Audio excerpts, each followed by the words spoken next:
좁쌀 한 톨로 장가든 총각.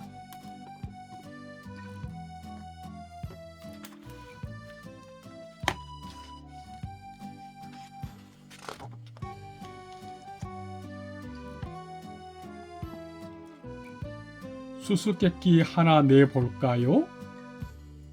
좁쌀 한 톨이 쥐가 되고, 쥐가 고양이가 되고, 고양이가 말이 되고, 말이 소가 되고, 소가 예쁜 각시가 된 게 뭘까요?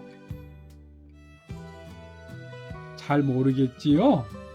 그럼 이 이야기를 한번 들어보세요. 옛날에 마음씨 착한 총각이 살았대요. 총각은 누구보다 부지런하고 똑똑했지만 집안이 아주 가난했어요. 그래서 30이 넘도록 장가도 못 가고 홀로 살았지요. 하루는 총각이 이런 생각을 했어요.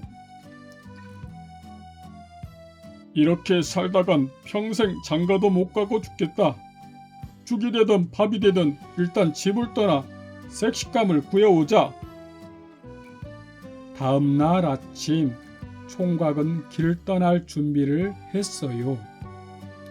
집신도 새로 삼아 둘러매고 먹을 것도 좀 싸가야겠다고 생각했지요. 그래서 쌀독을 열었더니 이게 웬걸? 곡식이라고는 달랑 좁쌀 한 톨뿐인 거예요. 총각은 하는 수 없이 좁쌀 한 톨을 갖고 길을 떠났지요.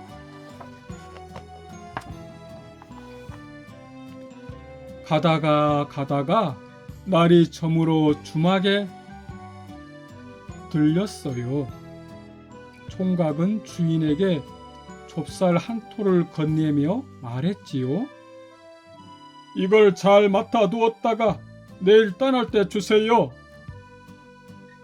주막 주인은 좁쌀을 받으며 생각했지요. 별 싱거운 녀석을 다 받네. 이깟 좁쌀로 뭐하러 한다고. 그러고는 생각 없이 좁쌀을 휙 던져버렸지요.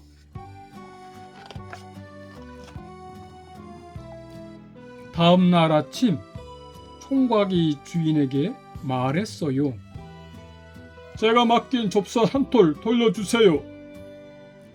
주인은 당황해서 아무렇게나 둘러댔어요. 그 좁쌀겨? 이걸 어쩌나? 밤새 칠한 놈이 홀라당 먹어버렸는데 내 다른 걸로 드리디다. 안 돼요. 꼭 그 좁쌀이어야 해요. 그럼 어쩌란 말이오? 좁쌀을 먹은 지라도 내놓으세요. 주인은 할 수 없이 쥐를 잡아 주었대요. 총각은 쥐를 보따리에 넣고 다시 길을 떠났어요. 가다가 날이 저물어 한 주막에 들렸지요. 총각은 주인 안악에게 쥐를 맡기며 말했어요. 이 쥐를 잘 맡아 두었다가 내일 아침에 주세요. 안악은 별 이상한 총각도 다 있네 생각하며 관에다 쥐를 넣어 두었어요. 그러자 밤새 그 집 고양이가 쥐를 잡았지 뭐예요? 다음 날 아침 총각이 안악에게 말했어요. 제가 맡긴 쥐를 돌려주실래요? 쥐요? 이를 어쩌죠? 우리 집 고양이가 그만 잡아먹었는데 대신 다른 쥐를 잡아 드릴게요. 그러자 총각이 펄펄 뛰며 말했지요. 그 쥐가 어떤 쥐인데 고양이가 잡아먹었단 말입니까? 그 쥐가 없으면 내 쥐를 잡아먹은 고양이라도 내놓으세요. 안악은 하는 수 없이 고양이를 내주었어요. 총각은 보따리에 고양이를 놓고 또 다시 길을 떠났지요. 가다가 날이 저물어 한 주막에 들렸어요. 총각이 할머니에게 고양이를 내밀며 말했어요. 이걸 좀 맡아 두었다가 내일 떠날 때 주세요. 주인 할머니는 고양이를 어디에 둘까 생각하다가 마구간에 넣었어요. 그런데 고양이가 말을 보고 화들짝 놀라 발톱을 세우며 까르릉 거렸어요. 말은 말대로 놀라 앞발을 들고 공중대다가 고양이를 밟아 죽였지 뭐예요.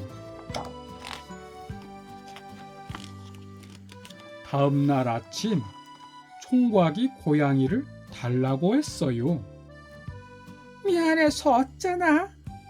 우리 집 말이 고양이를 밟아 죽였다네. 내가 얼른 다른 고양이를 구해드리리다. 그러자 총각이 팔짝팔짝 뛰며 말했어요. 그게 어떤 고양인데 밟아 죽였단 말입니까? 다른 고양이는 필요 없어요. 내 고양이를 돌려주세요. 이미 죽은 고양이를 어쩌란 말인가? 그럼 고양이를 죽인 말이라도 주세요.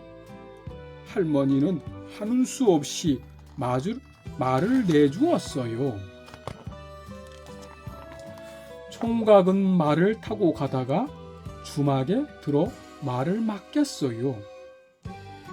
주인은 말을 마구간에 묶어 놓으려 했어요.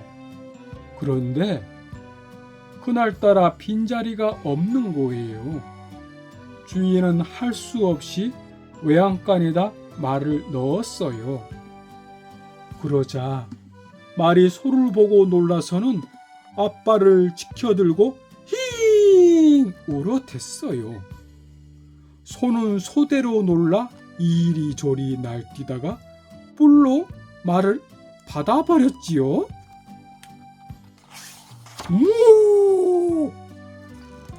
다음날 주인이 쪼르르 달려와 말했어요. 아이고 죄송합니다. 사실은 저희 집 소가 말을 불러받아 죽였답니다. 다른 말을 드릴 테니 그걸 갖고 가세요. 총각이 길길이 뛰며 소리쳤지요. 내 말이 죽었다고요? 싫습니다. 다른 말은 안 돼요. 그럼 어떻게 하면 좋을까요? 내 말을 죽인 소라도 주십시오. 주인은 별 수 없이 소를 내주었지요. 총각은 소를 타고 흔들흔들 길을 떠났어요. 가다 보니 어느새 한양인데 어둑어둑 날이 저무는 거예요. 총각은 주막에 들어 소를 맡겼지요. 주인은 소를 자기네 집 소 옆에 잘 묶어 두었어요. 그런데 주인집 아들이 총각의 소를 자기네 소로 잘못 알고 장에 내다 판 거예요.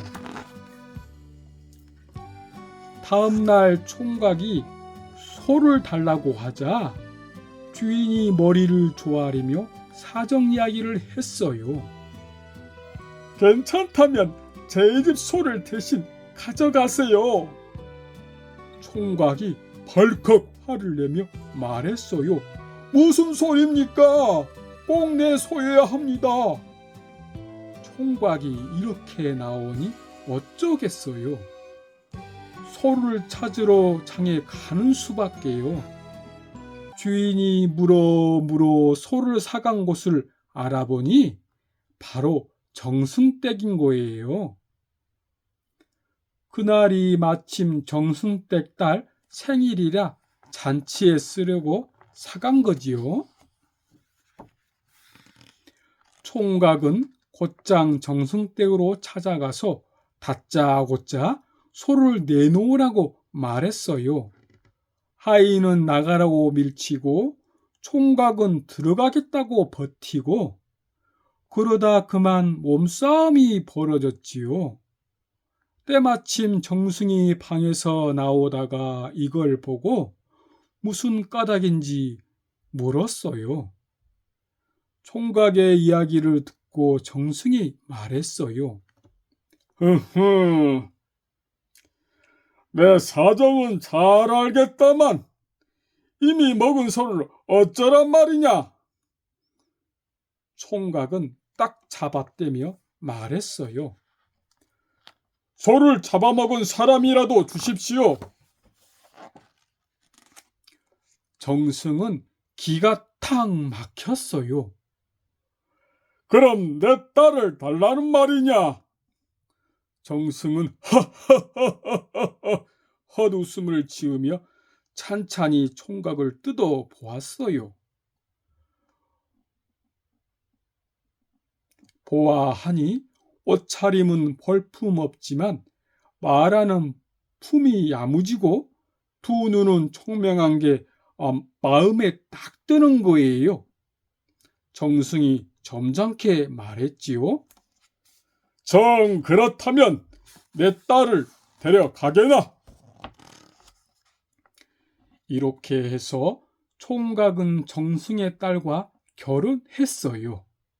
이게 바로 좁쌀 한 톨이 쥐가 되고 쥐가 고양이가 되고 고양이가 말이 되고 말이 소가 되고 소가 각시가 된 이야기예요.